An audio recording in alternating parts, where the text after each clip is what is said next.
My name is Tanya McGinnis. I'm the director of SAC. I'd like to welcome you all to the first Service Academy Advanced Education Fair. Tonight's speaker is Dr. Abby Kinch. She joins us from Student Veterans of America, where she is Vice President of Programs and Services and is responsible for the creation, implementation, and success of a myriad of functions designed to empower veterans in higher education. Dr. Kinch has participated in SVA as a chapter member and chapter president at Florida State University, an SVA student council member, and an advisor. She has represented SVA in an advisory role with the U.S. Department of Veterans Affairs and the U.S. Department of Education. Also, in Florida, she participated in the advocacy for legislation to provide in-state tuition to veterans and gap fund payments to veterans with financial needs during semester breaks.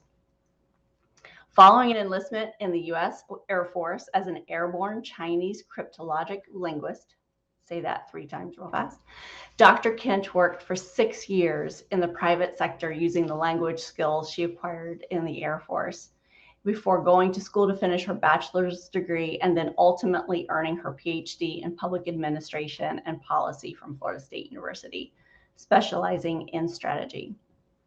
Her dissertation examined the policies of higher education institutions targeting student veterans. She's written extensively on the topic from the institutional, state, and national perspective.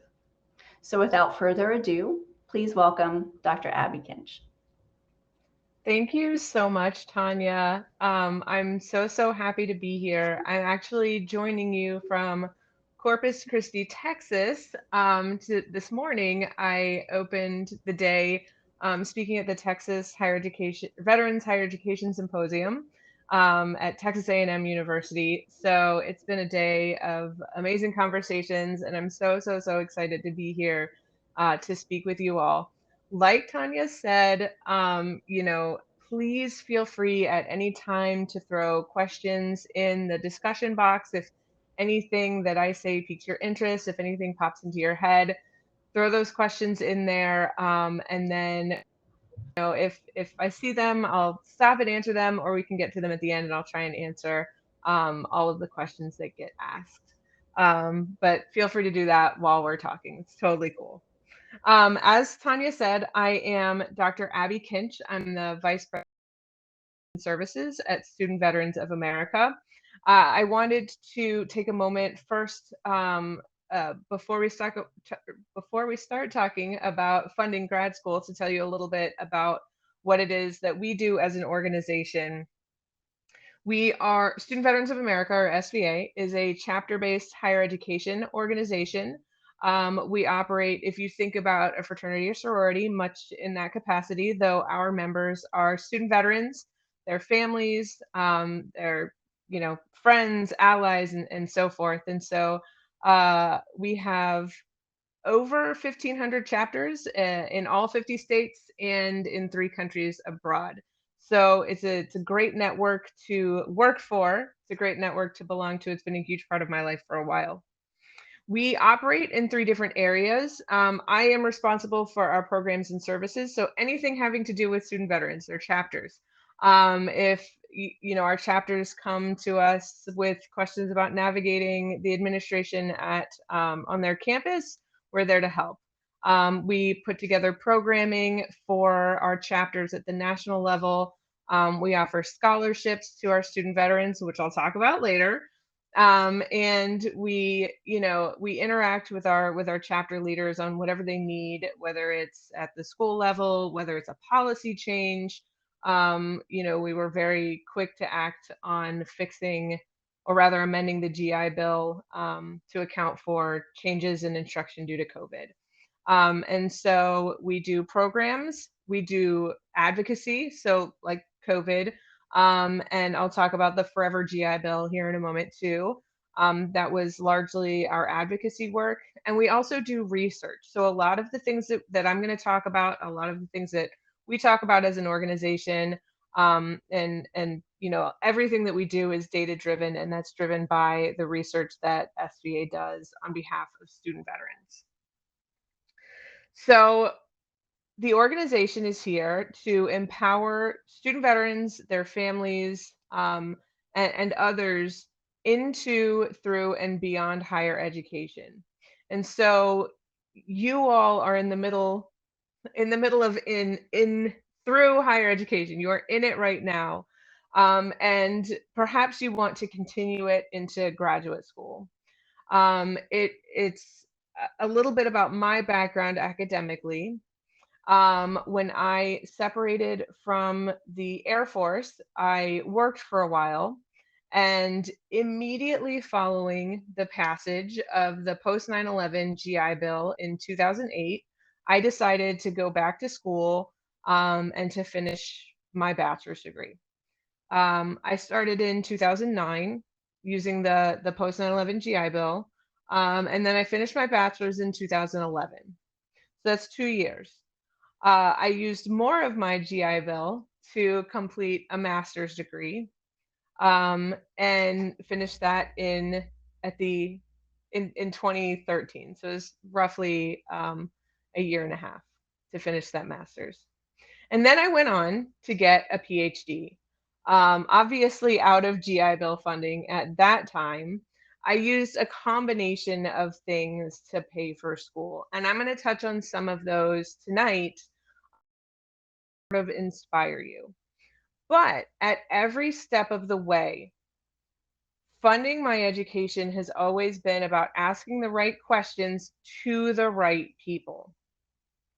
And so I want you to kind of think about that as I go through all of these different options. Of course, it's not an exhaustive list, but all of these different options for funding graduate school is all about asking the right questions.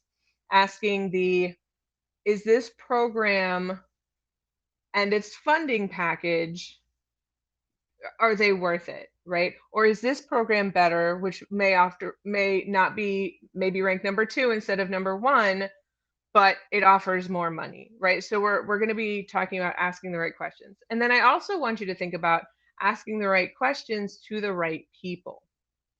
Okay, so I'm going to start with um, obviously the one that comes to mind when you think about veterans going to school, the GI Bill. And so, like I said, in 2008, the semi latest iteration, the penultimate iteration of the GI Bill was passed in 2008 and implemented in 2009.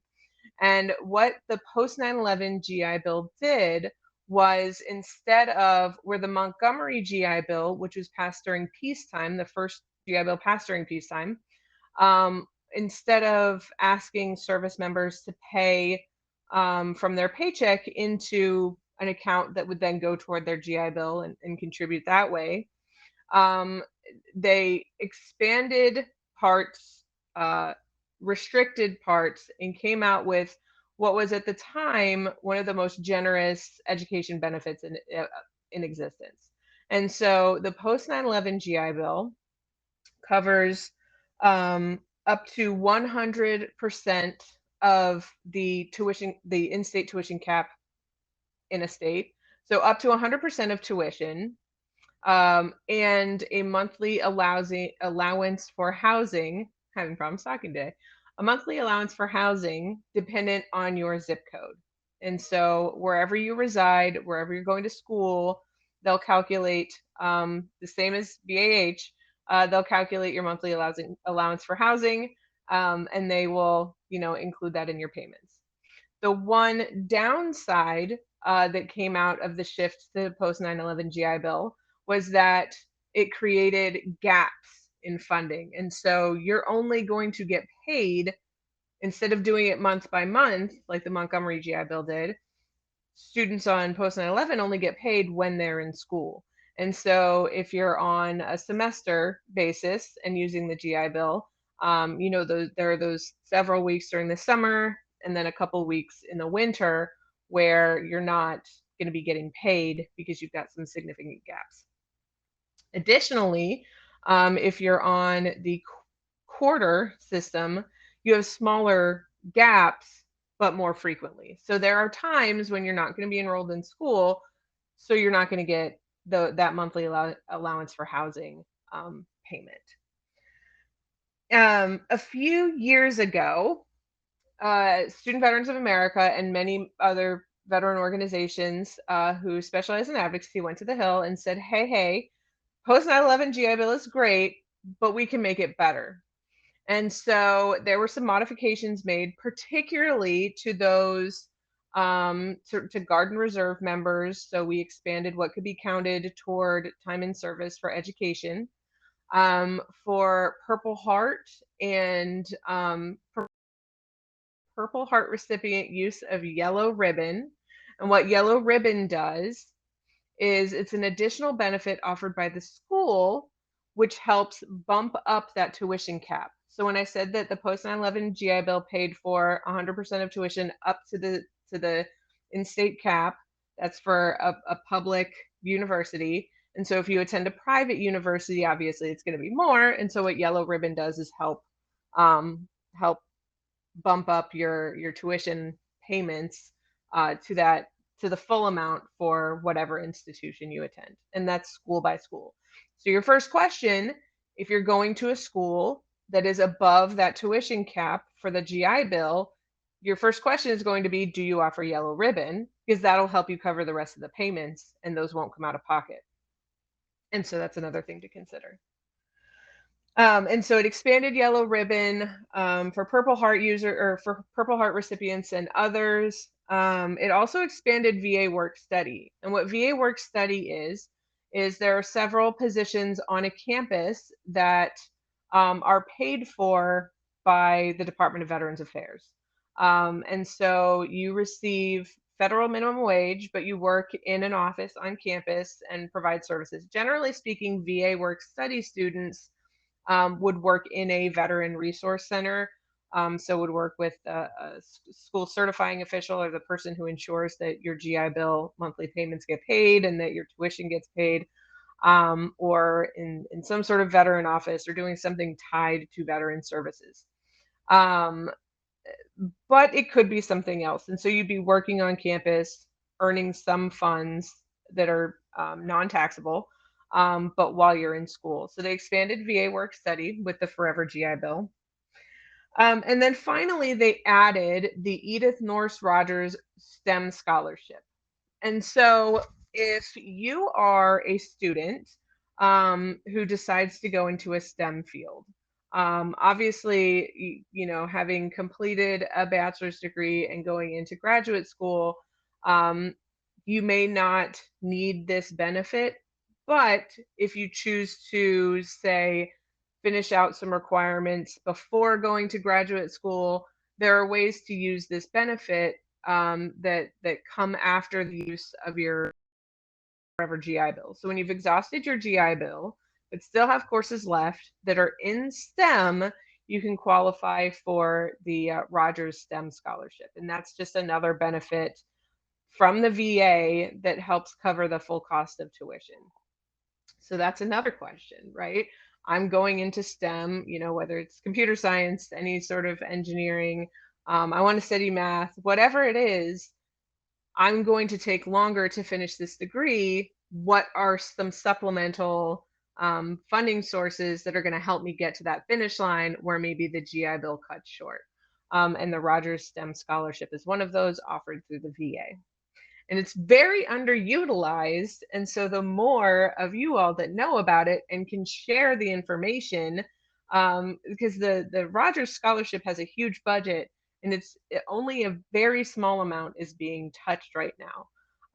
And so we always encourage anyone thinking about going to STEM, but further into STEM, but hesitant because of money, because it's going to take longer, because of the possibility of running out of GI Bill.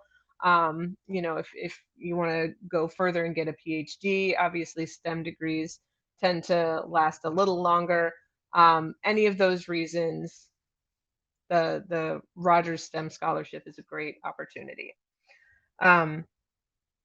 So speaking of scholarships, I mentioned that Student Veterans of America hosts our own scholarships with corporate partners of SVA.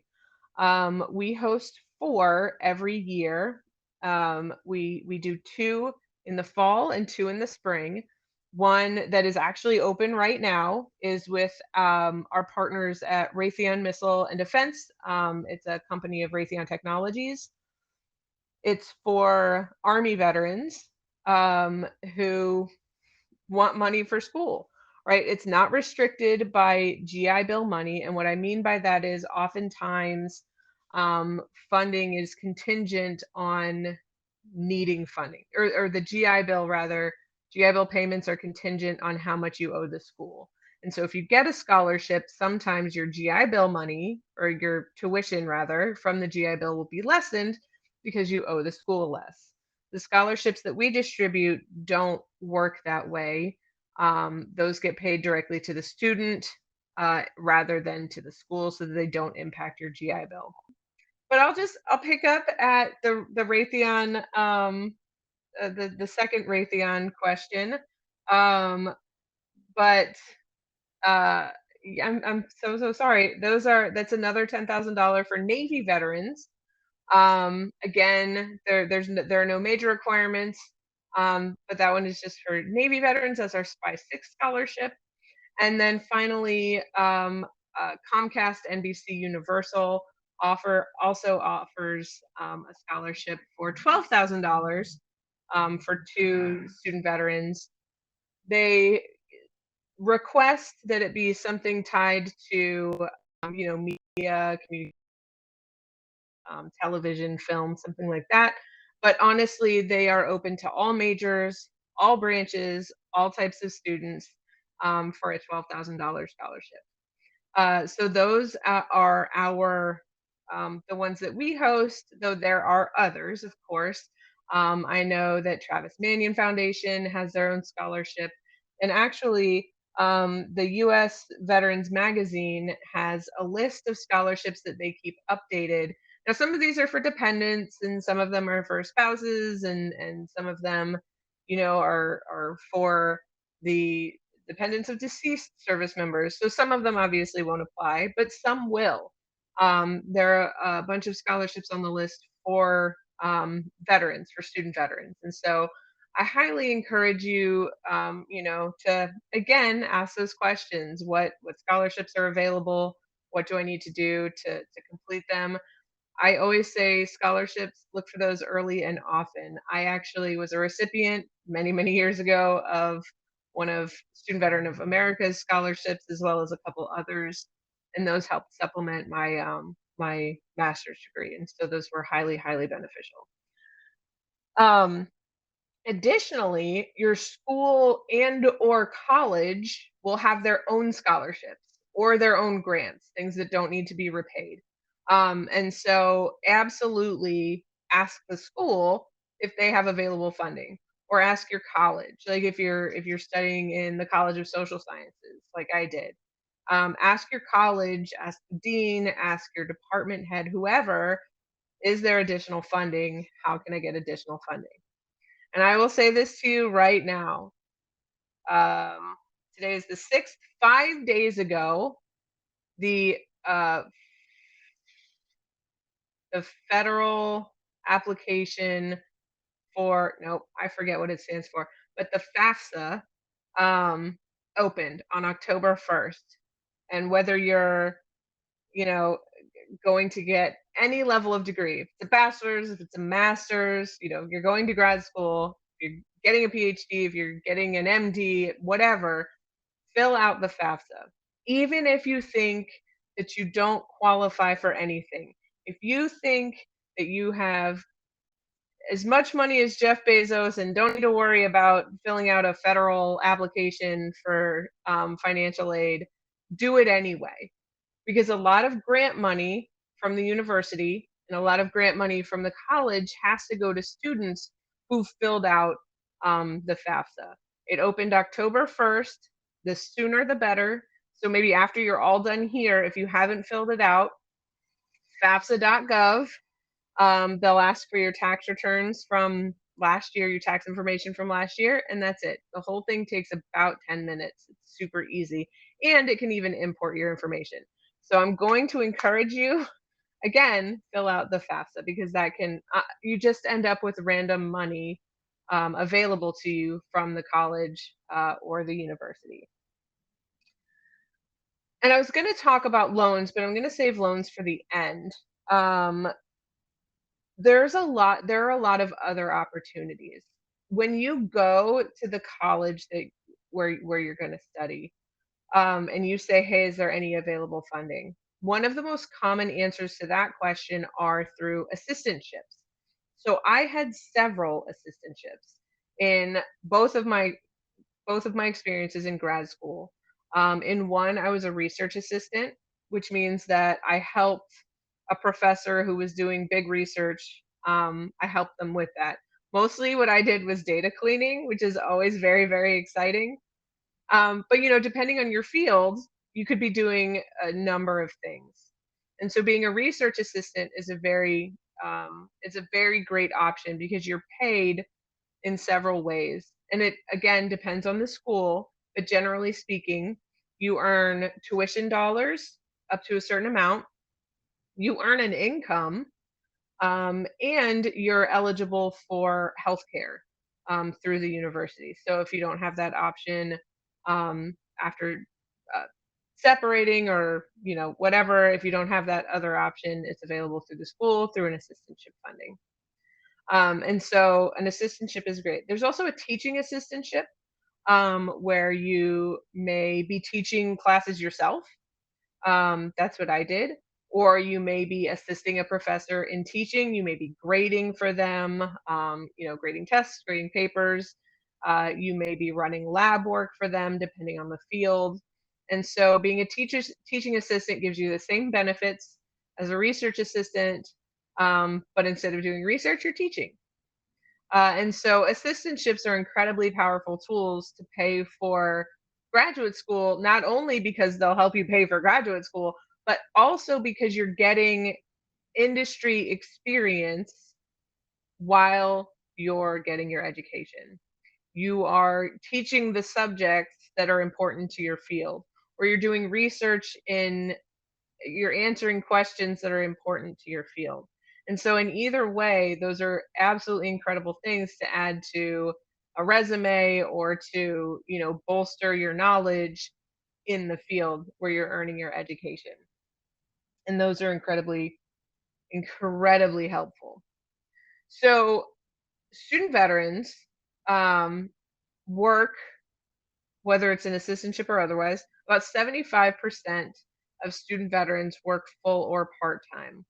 A majority work in retail and food service, but instead, they do so to supplement their income and to help pay for tuition, right? But instead of working in those, though there's nothing wrong with retail and food service, um, instead of doing that, we encourage particularly those in graduate school, if they're going to work, to look for entry level positions in the industry that they'd like to go into. And so if you are looking to go into aerospace and defense, look for an entry level position with someone like Raytheon or Boeing or Lockheed or, you know, any of those companies who are big in the industry. Because one, there's often tuition reimbursement benefits, which will help you cover the cost of tuition. But two, again, you're getting that industry experience while gaining funds to help pay for your education. And so finding employment in those areas is incredibly important. There's also VA work study, which we discussed. That's again another way to be employed to help supplement the GI Bill or to help supplement the cost of tuition. There are also positions on college campuses that provide sometimes tuition waivers, sometimes deductions in tuition. They may come in the form of scholarships for employees of the university at whatever level. And so if you decide to go to a school for graduate school, and you're struggling to meet tuition or you're struggling to meet the cost of living in the area, a good option is to talk to somebody at in your college or in your department and say, hey, listen, can I work? Do you have any openings? Can I be a program assistant or a program coordinator or something like that in the college? Because then you're working right next door to where you take class, which is always convenient. I did that during my PhD studies. I um, I worked as a program manager for the department that was on the same floor as my department. And so it was on one side of the building and mine was on the other. And so I'd work in my office and every so often get up and walk down the hall and then walk back. And so that was fairly convenient. So I talked about loans. Um, I know from experience that the GI Bill is an incredibly generous benefit. I know that working is great for your resume, great for your educational experience. I know that scholarships are wonderful opportunities to add to your ability to pay for school and to manage the financial stress of being a grad student. I know all of these things, but sometimes and for some opportunities, they're just not enough. And so we talk about loans as a final option. I I never paid a dollar in tuition money ever. I had the GI Bill, I had assistantships, I had scholarships, I had whatever. I never paid a dollar in GI Bill or in tuition money, but I did walk away from my education with loans because I was a parent of 2 children, and the GI Bill doesn't so much account for the children, and we have to pay for things like, childcare and dance and, I don't know, karate, whatever. And so I was able to take out loans to do that. Additionally, there are certain things that, um, it was just easier to take out a loan, and now I have a small loan balance that I'm paying back. And sometimes you just have to ask the question, is taking out a loan worth what you need the money for? Is there absolutely no other way to come up with that money so that you'd have to take out a loan? What am I going to end up owing in the long run if I do take out this loan? Is the public service loan forgiveness still going to be around by the time I graduate so that I could take advantage of that and make taking out these loans worth it? And so there are a host of opportunities to pay for graduate school. Um, I went through the most common, though there are, of course, others. But it really comes down to when you're accepted to a program that your heart is so into that you have to go there and you're going to find a way to pay for it, just asking the questions. Is my GI Bill going to cover it all? Do I have GI Bill? If you don't know, choose.va.gov. That's how you find that out. If it doesn't, does the school have yellow ribbon? If you don't have GI Bill, are there scholarships available? Are there grants available? Did I fill out the FAFSA? What do I need to fill out the FAFSA? And so forth. Are there positions available? Is there VA work study available? Right. So all of these things are questions that we need to ask anyone and everyone at the school in order to make sure that you walk away from your graduate education, which is stressful enough without the added financial stress that comes from paying for all of it. And so I see that there are some questions in the discussion. So please feel free to, if anything pops into your head, ask away. But I will tackle some of these. The first one that I see is, can you only get yellow ribbon if you qualify for 100% GI Bill? Yes, I believe so. So the point is that if you've maxed out your GI Bill at 100%, then that will boost. So yellow ribbon doesn't accommodate if you're at like 60%. If you ended up serving less than 18 months, I think is, I don't I don't remember the percentage breakdown. But it's on the website choose.va.gov, and if you go to the education benefits. But yeah, so it's only available if you're at 100% GI Bill. I know the GI Bill deals with in-state tuition for public schools, but do you still get charged out-of-state tuition if you don't live in this? Okay, so Fun fact. In 2014, some year that was a long time ago, so it doesn't matter, the federal government dictated that a veteran will be charged in-state tuition at public universities.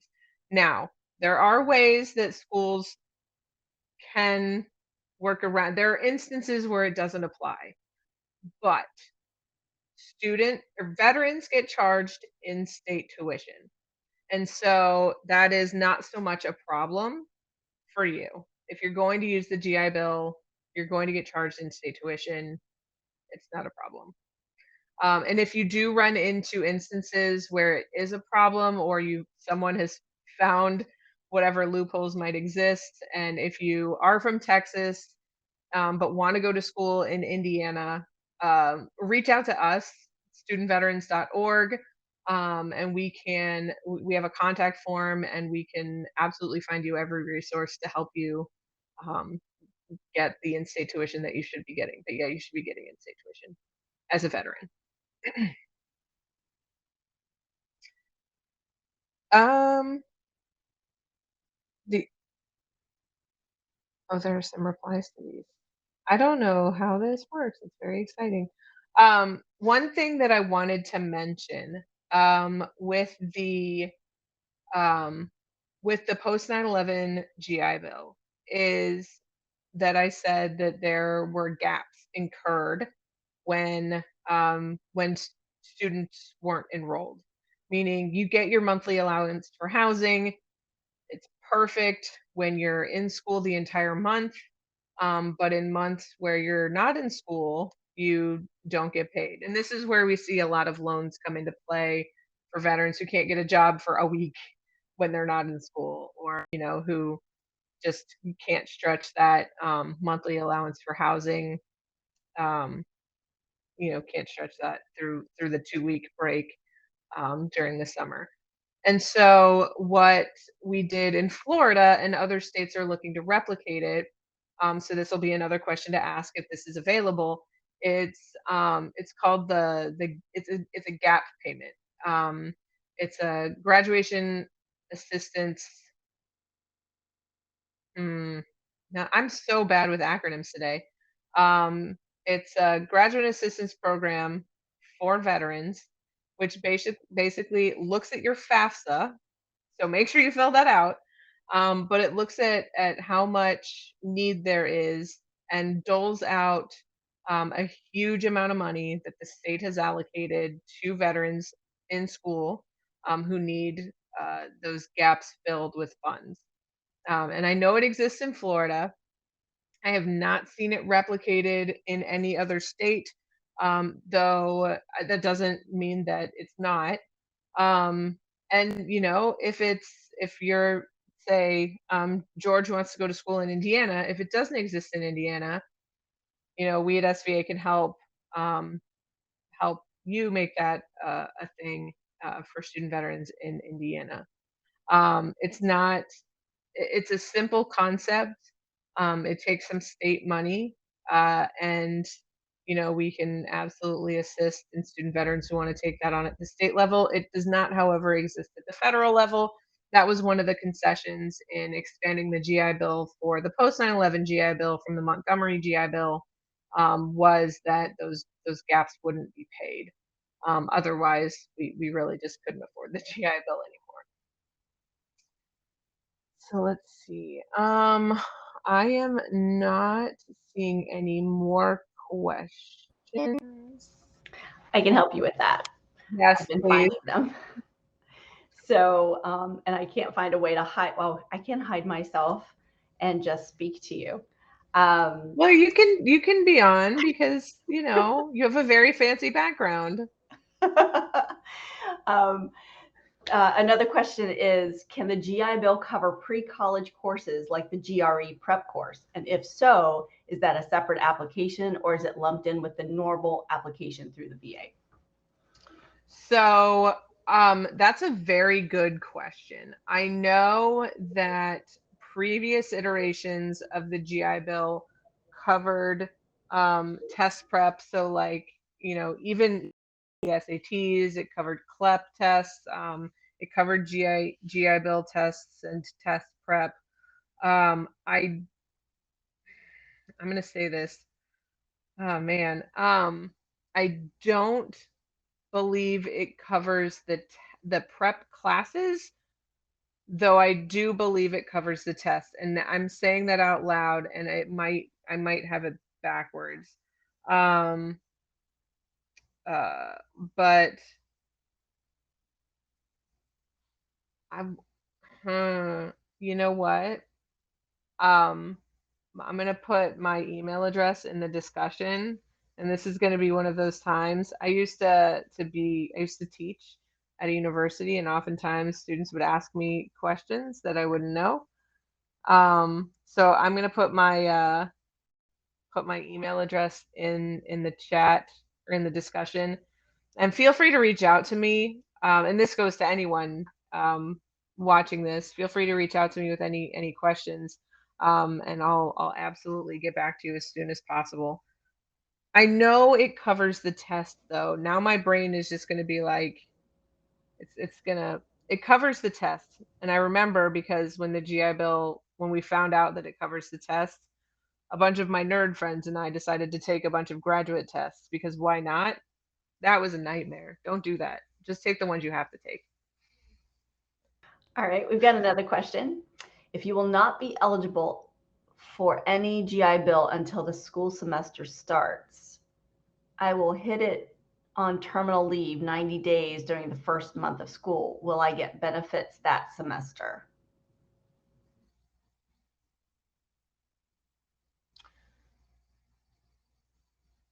Yes, you should.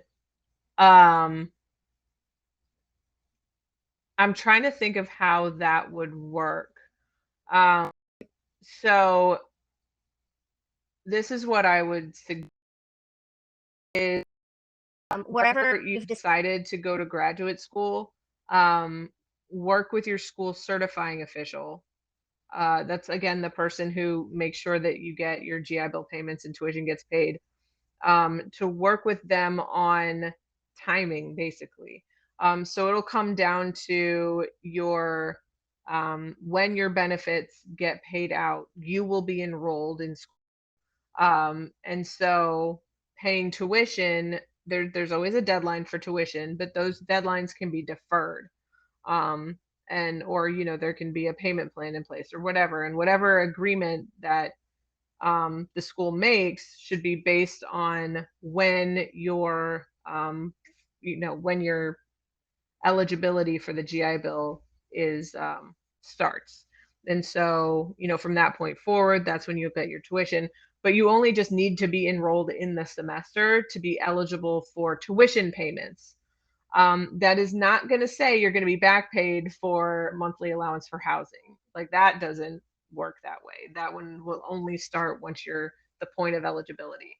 But the way it should work is that you should be covered for tuition because you were enrolled that semester. But again, and I would do that as soon as possible. Let the school certifying official know what's going on. And if anything, you can also, if you email me, we can put you in contact with somebody at the VA who can sort of help navigate that from their side if the certifying official is having. Awesome. Okay, so next question. What are the amounts of years of service required for Service Academy graduates to receive 100% of the GI Bill? So you're gonna ask me that, and I tried to memorize the table. Wait, I think I have it up on my phone. I had it up to cheat in case anybody asked me this. Is it? Yes. So, um,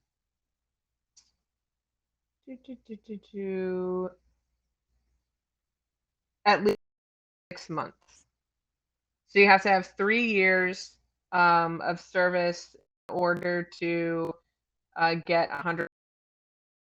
Or if you're a Purple Heart recipient, obviously, I think it's 30 days. But 36 months of service. And that includes training.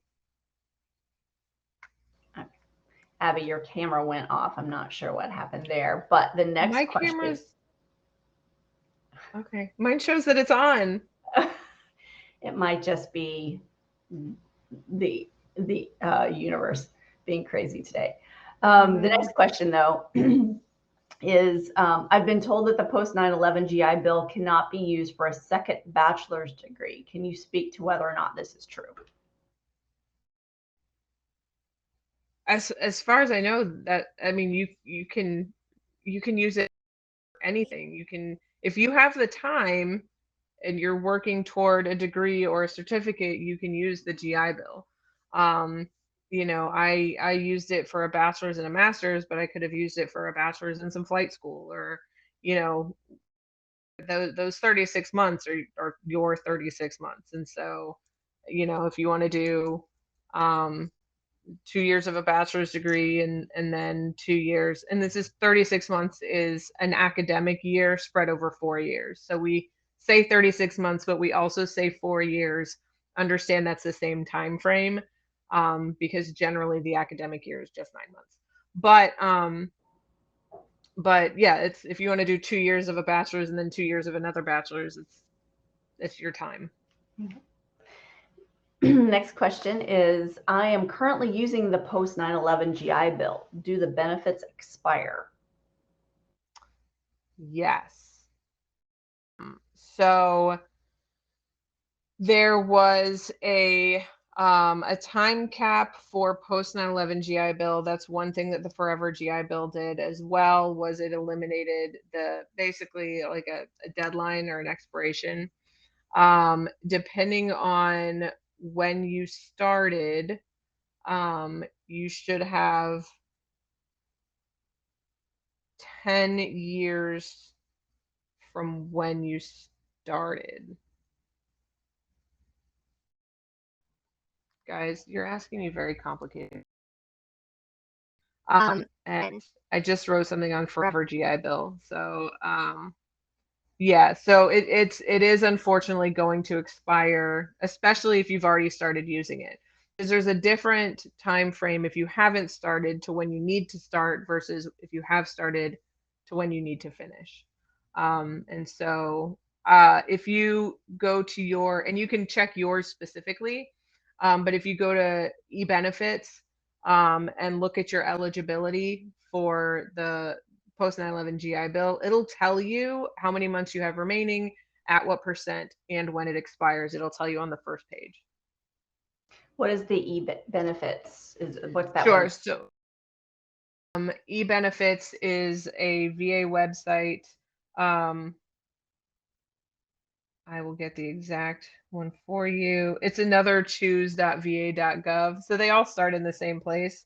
But it's where you go to verify your benefits. So if you go to the choose.va.gov, it's got a place for education benefits where you can navigate all of that. Or I believe ebenefits.va.gov is the direct link. So just the letter E and then benefits. You go to certify. They've moved to a certification monthly, which was the case with the with the Montgomery GI Bill, where you had to certify every month. Then you didn't for a while, or you didn't with the post 9/11 GI Bill. Then you didn't for a while with the Forever GI Bill. Now they're back to certification. Just to if somebody withdraws from school, they don't want to keep paying them the monthly allowance for housing. But yeah, that's where you go to certify. That's where you go to check on your benefits. But for that primary eligibility, initial eligibility check, that's just through the choose.va.gov. Great. And the next question is, do you know how the GI Bill works in conjunction with a 529 plan? Yes. So if your 529 plan okay. You have the GI Bill is not a pot of money. This is the best way to think about it. So the GI Bill is not a pot of money for you to draw from. It's a period of time to ensure that your tuition is covered up to a certain amount, but to ensure that your tuition And so if you have like a 529 that's going to cover all of your tuition, and then you try to certify with the GI Bill, you'll get your monthly allowance for housing, but you're not going to get any tuition payments. And that's because there's no unmet need. Whereas if you chose to use your 529 and just use your GI Bill, you would get your tuition payments up to the cap. Um, and then your allowing for housing, monthly allowance for housing. Um, and so, but the GI Bill is I don't remember the technical term, but it's basically the last payer, which means they're going to look at scholarships first, they're going to look at grant money first, and any unmet need that's left over, that's what the GI Bill will pay, just to ensure for those 4 years, that those 36 months, um, that you're paid up to the cap. So my advice is to get one degree with the 529, and then either get another degree with the GI Bill or transfer the GI Bill to a dependent or a spouse. Excellent. Another question. I'm assuming healthcare options are different in every state, but can you please discuss any experiences you've had with figuring out healthcare during grad school? Yes. So I two different ways. And I have children too, so it was very complicated. So as a graduate assistant, teaching assistant, as a graduate assistant in Florida, the so grad students in Florida actually have their own union, and they advocate for health benefits and pay and all just what unions do, but for graduate assistants in Florida. And so what they got was I mean it was great healthcare. It was awesome. I didn't they covered the cost of the school health insurance, which basically services at the school hospital or clinic were covered. And then if I had to go to the big hospital for any like at the emergency room or anything like that, it was at a reasonable rate. I think it was like $150 for the ER fee. So it was comparable to other health insurance policies. When I became that program manager and I moved on, I got the actual school health insurance, or not the employee health insurance. And so I paid into that. It was a very low amount. Again, very good health insurance, great rates. Um, and so, it was the health insurance was great, and the care on campus was great because we had, a full clinic, full hospital. My children, while I was a graduate assistant, were on Medicaid because the my health insurance didn't cover them. And so they were both on it's called Florida Kid Care, but it's basically the children version of Medicaid in the Florida level. But yeah, so they, had their health insurance was covered. And then mine was covered through the school, and I went to the school and they went to their own doctor, but it worked out. And we have another question. I've heard the GI Bill can only be used for flight school if it results in a certification like CFI or a commercial rating, but not for private pilot's license. Is this true? Well, so the entire reason for the GI Bill is to produce jobs or careers. And the VA for a while, I had heard the same thing. We would have to, the GI Bill changes very often. Like I said, like I think within the last month is where they require you to certify monthly instead of just at the beginning of every semester. And so there are frequent changes to the GI Bill. So I'm going to say something, and it may be true today, but may not be true, a week from now, just depending on how they're viewing, maintaining the integrity of the functionality of the GI Bill. So I have also heard that. I I had someone try to get a Part 107, which is the unmanned license, and they were unable to get it, but then they got it covered. And I didn't really understand because it's not like it requires a course. They just covered the test, I guess. I'm not really sure how they got the VA to pay for it, but they did, even though they weren't supposed to originally. Because the argument from the VA side is that it's supposed to result in employment. The whole purpose of the GI Bill is to put you on a path to higher employment. Um, a private's license doesn't guarantee that the way that a commercial license does. Although the argument can be made that, that's, I mean, specifically a private license is not for sport, it's for, you know, doing it. You can earn money with a private license, but the entire purpose is just for a career. So I'd heard the same thing. But again, choose.va.gov if you want to check into that. It's ever changing. We have one more question. Have you ever heard of the GI Bill being used to supplement living costs during a funded PhD? Yeah.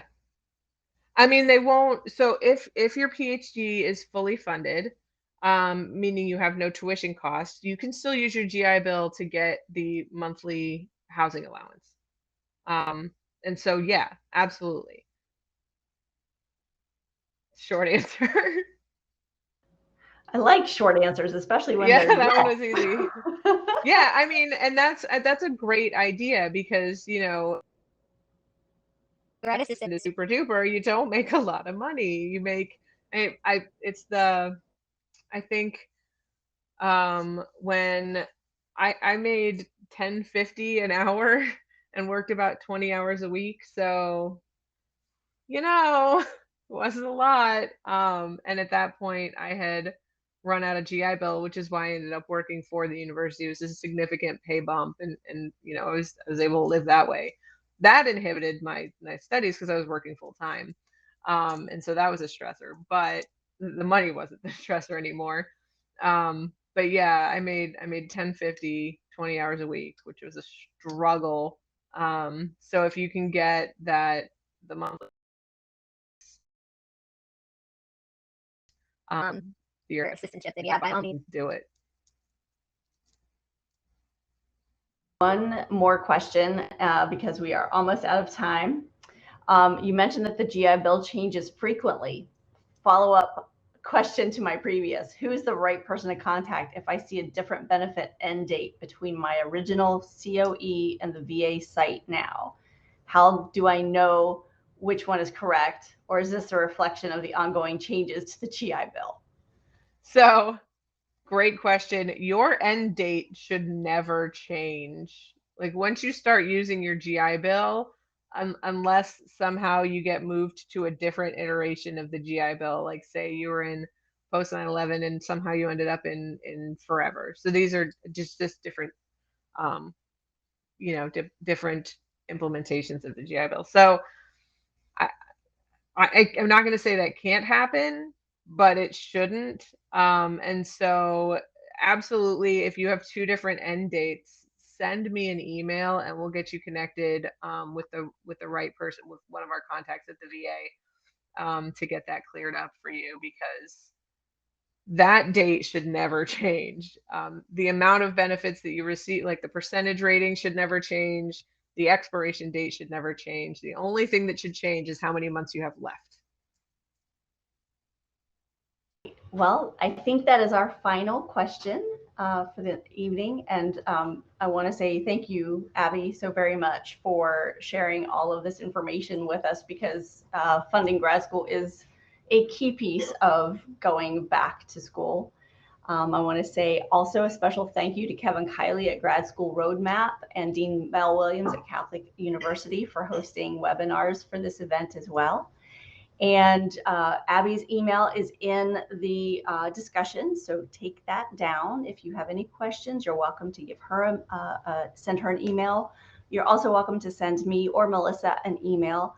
We're happy to assist in any way we can.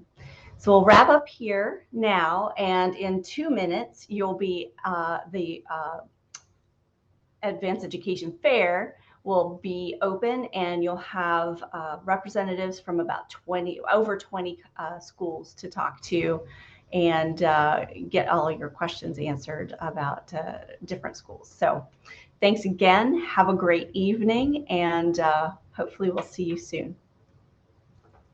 Thank you.